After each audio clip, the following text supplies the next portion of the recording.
The Kaban asteroid belt was a treacherous stretch of space, a chaotic jumble of jagged rocks and swirling dust clouds that could shred an unshielded hull in seconds. Only the desperate or the depraved ventured here willingly. As our shuttle careened through the debris field, Connor expertly weaving between tumbling boulders, I couldn't help but wonder which category our quarry fell into.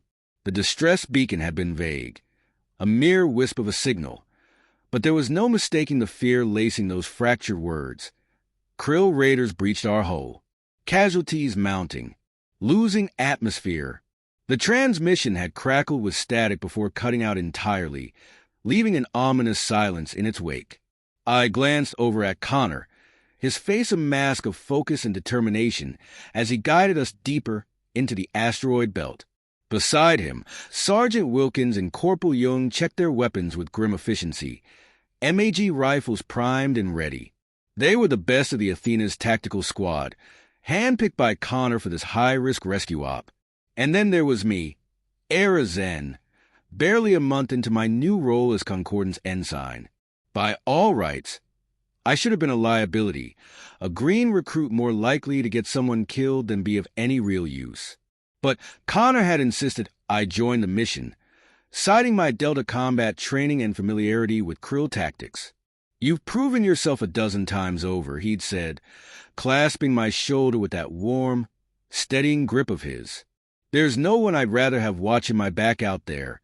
His faith in me was a tangible force, a second armor wrapping around my heart as we hurtled toward the unknown. I could only pray I wouldn't let him down. "Contact," Wilkins called out suddenly, pointing to a flashing blip on the sensor display. "Bearing 270, range 5,000 clicks. It's the transport." "I see it," Connor confirmed, already angling us in. As we drew closer, the crippled vessel loomed into view, a battered Axanar freighter listing badly to port, its hull pockmarked with plasma scorches and jagged rents. Krill boarding pods clung to its flanks like bloated ticks, pulsing with malevolent energy. My stomach clenched at the sight, memories of pyros threatening to surge up and choke me. The slaughter, the helplessness, the visceral terror of Krill claws scrabbling at my flesh. "Era," Connor's voice cut through the rising tide of panic, anchoring me back in the present. I met his gaze, saw my own fears and determination reflected back at me. "Stay with me. We've got this." I nodded sharply, unholstering my plasma rifle and running through the pre-combat checks with hands that barely trembled.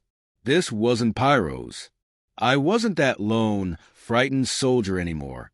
I was Concordance now, part of something greater, and I had a job to do. Connor brought us in hard and fast, the shuttle shuddering as he slammed it into the transport's ravaged docking bay. The instant the pressure seals engaged, we were moving, stacking up at the airlock with weapons raised. The scene that greeted us as the inner doors hissed open was one of utter carnage. Bodies littered the decks, some human, some Axanar, their lifeless eyes staring in frozen horror. Bulkheads were pitted and scorched, control panels sparking fitfully, the air reeking of blood and burnt insulation. But far worse was the skittering, the clack of barbed limbs on metal that echoed from deeper within the ship. The Krill were still here, still hunting. "Spread out," Connor ordered, his voice low and terse. "Wilkins, Young, sweep engineering. See if you can get comms and life support back online. Era, with me. We're heading for the bridge. Watch your corners and check your fire. There may still be survivors." I fell in step beside Connor, senses straining as we moved cautiously down the debris-strewn corridor. The freighter was a maze of tight passageways and flickering shadows, the perfect hunting ground for the Krill's ambush tactics. Every fiber of my being screamed danger. We were halfway to the bridge when they struck, a chittering swarm boiling out of a shattered ventilation duct right above our heads. Connor reacted instantly, shoving me aside as he brought his rifle up, the confined space lighting up with a staccato flash of plasma fire. I hit the deck hard, rolling to one knee as a Krill warrior lunged for me, its mantis-like forelimbs slashing down. I fired point-blank into its gaping maw, the stench of charred chitin flooding my nostrils as it jerked and spasmed, black ichor splattering my face and armor. But I was already moving, pivoting to target the next threat. Beside me, Connor was a blur of lethal motion, his rifle spitting blue death as he mowed down the attacking krill with ruthless precision. But for everyone that fell, two more seemed to take its place, an endless tide of slashing claws and snapping mandibles. "Fall back!" Connor roared over the din of battle, dropping a spent power cell and slamming home a fresh one. "We need better positioning." I obeyed without hesitation, laying down a blistering barrage of covering fire as we retreated back the way we'd come. The krill surged after us, heedless of their losses, driven by an insatiable hunger for flesh and blood. We made our stand in a small cargo bay, the bottleneck of the entryway forcing the krill to come at us in smaller numbers. Connor and I took up positions on either side of the door, picking off the swarming insects with tight, controlled bursts. "Wilkins," Connor shouted into his comm over the chatter of gunfire. "Jung, report. Engineering is overrun." Wilkins's voice crackled back, nearly drowned out by the shriek of krill and the boom of grenades. "We're holding them off for now, but there's too many. We can't reach the control room." Connor cursed under his breath, his face a grim mask as he fired relentlessly into the oncoming horde. I could see him doing the math in his head, calculating odds and angles of attack, trying to find a way to salvage this rapidly deteriorating situation. "Era," he said at last, sparing me a quick glance as he reloaded, "I need you to get to the bridge. See if you can reroute power to the defense turrets. Give us some extra firepower." "I'll cover you." I wanted to protest, to insist that I wouldn't leave him, but I swallowed the words. This wasn't about me or my feelings. It was about the mission, about saving as many lives as we could. And right now, Connor needed me to trust him. "Understood," I said instead, steeling myself for what was to come. "On your mark." Connor nodded sharply, something fierce and proud flickering in his eyes as he looked at me. "Mark," he barked, lunging out into the corridor and laying down a withering suppressive fire. I was right on his heels, plasma rifle blazing as I charged through the gap he'd created in the krill lines. Barbed limbs raked at my armor, seeking gaps and weak points, but I ignored the hits, the pain, the fear. All that mattered was my objective, the bridge doors growing larger with each pounding step. I slapped the access panel as I reached them, my heart in my throat as I waited for the painfully slow hydraulics to cycle open. Behind me, I could hear Connor's rifle fall silent, replaced by the meaty thunk of armored fists on chitin as he'd run out of ammo, reduced to hand-to-hand combat against a foe that vastly outnumbered him. The instant the doors cracked wide enough, I slipped through, slamming the lock control behind me. The bridge was empty, consoles dark and lifeless, the viewport a spiderweb ruin open to the void. I sealed my helmet and ran to the command station, fingers flying over the keys as I tried to call up the defense grid. Nothing. The entire system was dead, the ship's reactor offline. Despair clawed at my throat, hot and choking. I was too late. We'd failed. And then in the distance, a flicker of light caught my eye. A ship, small and fast, weaving through the asteroid field with predatory grace. It was painted a familiar blue and white, the concordant sigil emblazoned on its hull. The Athena. She'd come for us. I opened a comm channel on the emergency band, my voice shaking with relief and desperate urgency. "Athena, this is Ensign Zen. We are under heavy krill attack and need immediate assistance. Lieutenant Jensen is..." I swallowed hard. Lieutenant Jensen is holding the line, but he can't last much longer. "Please hurry." "Acknowledge." "Acknowledge, Ensign," came the crisp reply. "We have you on sensors. Deploying breaching pods and security teams to your location. Hold tight. Help is on the way." I sagged against the console, adrenaline and hope warring in my veins. "Hold tight." I could do that. I had to do that. For Connor, for the rest of our team still fighting for their lives in the decks below. The next few minutes passed in a blur of smoke and screams, the bone-shaking thud of breaching charges, and the staccato bark of human weapons. The cavalry had arrived, the corridors flooding with Athena's finest as they pushed the krill back, deck by hard-fought deck. I stayed on the bridge, relaying intel and directing the flow of reinforcements as best I could. It was agony not being out there with Connor, but I knew I could help him best by staying put, by being the voice in his ear guiding him through this hell. And then, after an eternity, it was over. The ship was secure, the last of the krill either dead or fleeing into the void. I stumbled from the bridge on shaking legs, my heart in my throat as I retraced the path of our desperate last stand. I found Connor slumped against a bulkhead, his armor scorched and dented, his face streaked with soot and blood. But he was alive, his chest rising and falling in shallow, rapid breaths. Connor! I dropped to my knees beside him, my hands hovering uselessly over his battered form. Are you okay? Where are you hurt? He cracked one eye open, his lips twitching in a pained approximation of his usual crooked grin. I'll live, he rasped. Thanks to you. Knew you'd come through for me. I choked out a watery laugh, tears of relief pricking at my eyes. Always, I whispered fiercely, I'll always come for you, Connor Jensen. In this life and the next. He reached up to cup my cheek, his touch infinitely gentle despite the grime and gore. Same goes, he murmured. You and me, Era. To the stars and back. I leaned into his palm, breathing him in, marveling at the depth of emotion swelling in my chest.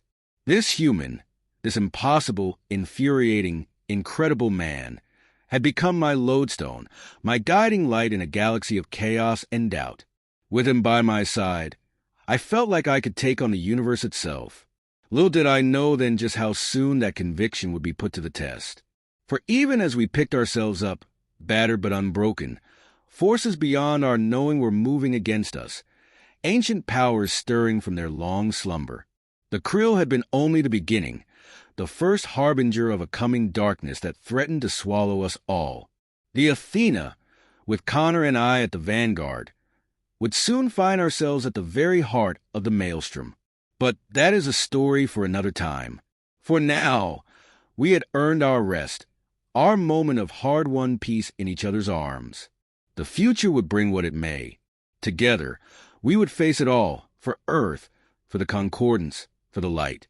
The journey back to Concordance space was a somber one, the Athena's gleaming corridors subdued despite our victory over the krill. Too many had been lost, both civilian and Concordance alike. The price of our triumph paid in blood and sorrow. I stood alone in the observation deck, staring out at the endless expanse of stars, my heart heavy with the weight of it all. The faces of the dead haunted me, their lifeless eyes accusing in the silence of the void. Could I have done more? Fought harder? Moved faster? Been better? The swish of the door behind me jolted me from my spiraling thoughts. I turned to see Connor stepping into the room, his lean form silhouetted against the light from the corridor. He looked as tired as I felt, his usually bright eyes shadowed, his shoulders slumped beneath an invisible burden. Thought I might find you here, he said softly, coming to stand beside me at the viewport. Can't sleep either? I shook my head, not trusting my voice. We stood in silence for a long moment, the vastness of space yawning before us, cold and uncaring.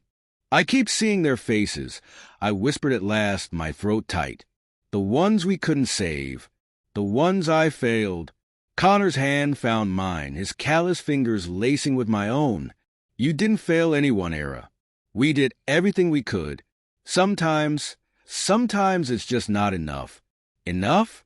I turned to look at him, searching his face for the absolution I craved. How do you do it? How do you keep going, knowing the cost, the toll it takes?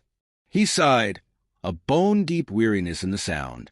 I remember the ones we did save, the lives we changed, the futures we made possible.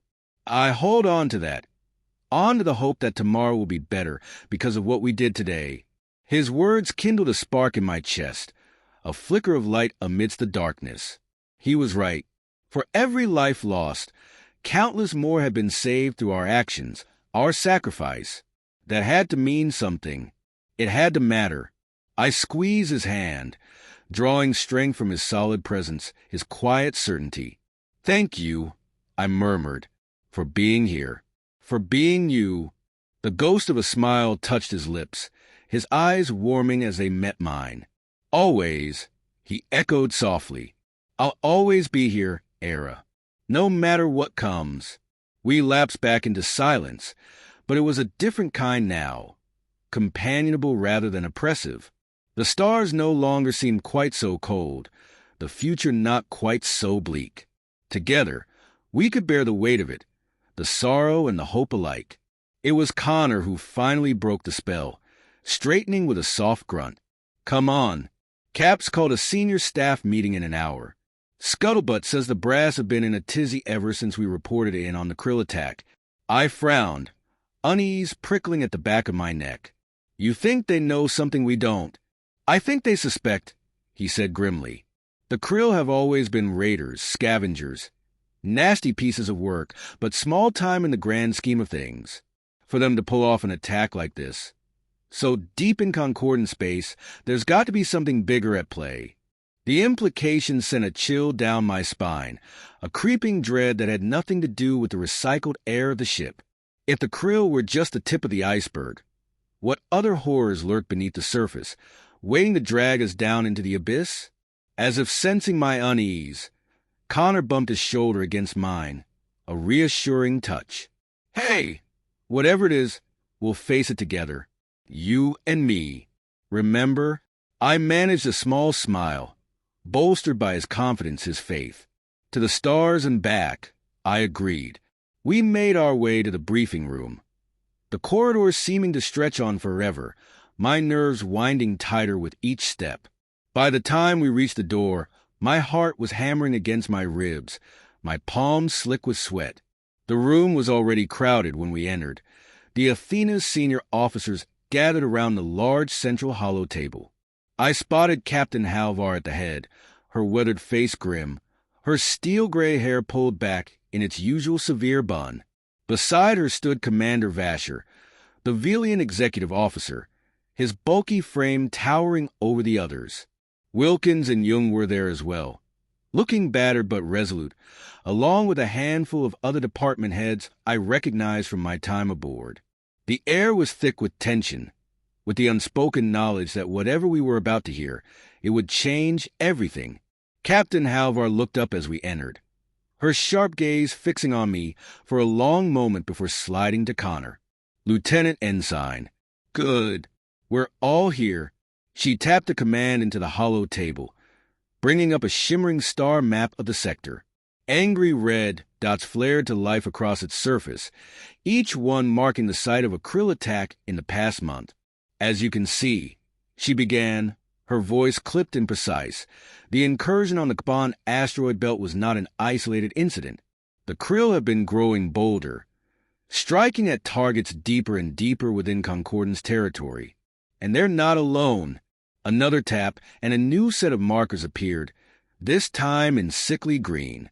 They were fewer in number, but no less concerning, clustered around key strategic systems and trade routes. "The Kians," Vasher rumbled, his deep voice sending a shiver through the room, "are old enemies, long thought extinct. It seems they have returned and allied themselves with the krill." A murmur of unease rippled through. A murmur of unease rippled through the gathered officers, a palpable wave of dread. The Kians were the stuff of nightmares, an ancient race of psionic warriors that had once enslaved half the galaxy. It had taken the combined might of a dozen species, humanity included, to defeat them centuries ago, at a cost too terrible to contemplate. If they were truly back and in league with the krill, the implications were staggering. The Concordance, for all its strength and unity, might not be enough to stand against such a foe. "What do we do, Captain?" Connor asked, his voice steady despite the tension radiating from his frame. How do we fight an enemy like this? Captain Halver's lips thinned, her eyes hard as flint. We start by finding out what they're after.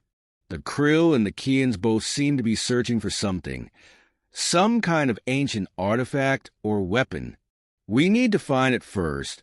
She turned to face me, her gaze piercing. Ensign Zen, you're our resident expert on the Krill. I want you to lead a research team. Comb through every scrap of data we have on their culture, their history. Look for any clues, any hints as to what they might be seeking. I swallowed hard, my mouth suddenly dry.